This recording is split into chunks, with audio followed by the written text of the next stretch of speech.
Up here in this part of northern Florida, there's so much water to choose from. And on this waterway, there's just a maze of canals and pools and stuff connected.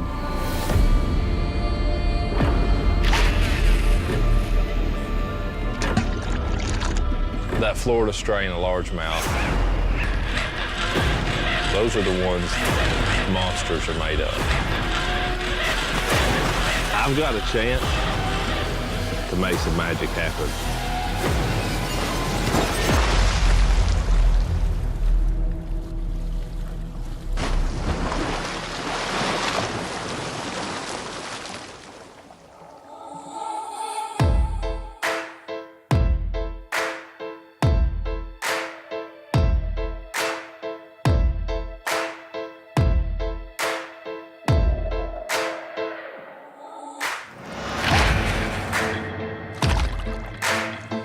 This body of water is real unique because they were mining pits. So you've got all these little cuts and places, and it'll go from real shallow out across the middle to 15 foot deep right up against the bank. So it's really unique, and it's got just, I mean, perfect habitat for growing a lot of bass, and a lot of big ones.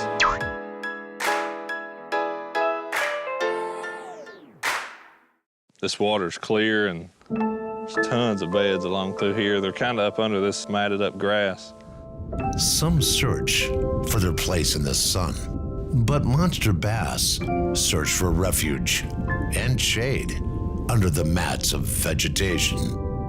The shade gives it a lair for a silent ambush. This little deal I'm using for fishing around these beds, I've got a 1/2 ounce Swagger tungsten sinker, a little punch skirt, and a Bass Pro bomb crawl with a 4/0 VMC straight shank flipping hook. It's a great package because it's small, it's compact, but it's bulky, so I can get it in and out of any of that cover. Those fish don't like something that's that bulky being on their bed. It looks like a little crawl. It's just a great package for making those bass angry when it's on their beds. Like a grouchy old man, monster bass easily provoke into running trespassers off their lawns.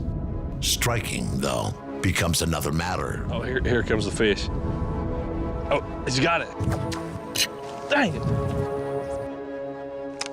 There's a bass right here on this bed. A lot of times when you're fishing for them, man, it'll take a few minutes. It's, you know, you find those fish now and again that are a one cast fish, but more times than not, it's gonna take you, you know, 5 or 10 minutes, even on a pretty quick fish, to be able to catch them. So don't get discouraged if the first time you throw your bait in there, it runs away. A lot of times it takes a little aggravation on your part as the angler.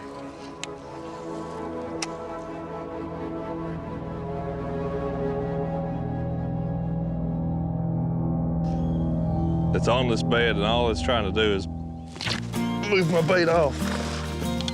That's all they're trying to do, is just get your bait off of the bed.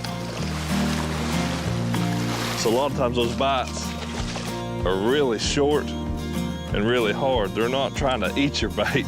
They're just trying to pick it up and move it. So as soon as you see that mouth flare or you feel anything, there's weight there, you got to set the hook.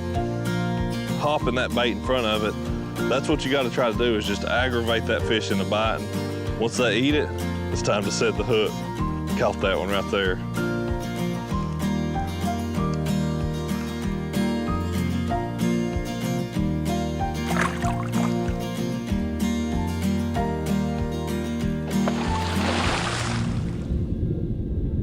Afternoon passes into evening.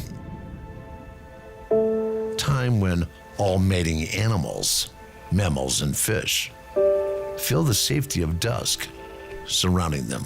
You start getting towards that evening time, and man, it's just like deer during the rut.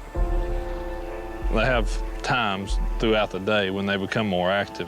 That evening window for bass can be some of the most special time, when your chance of catching that monster is at its best.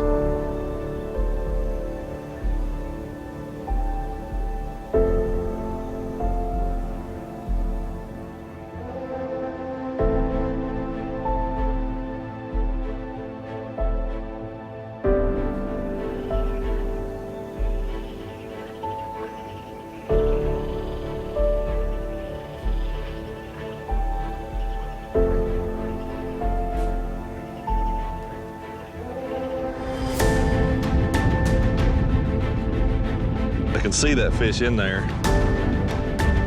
You just got to pay attention to that bass and where he doesn't like your bait being. That's what you're trying to find out. Just swam up there to it. Oh, we got it. Look at that now.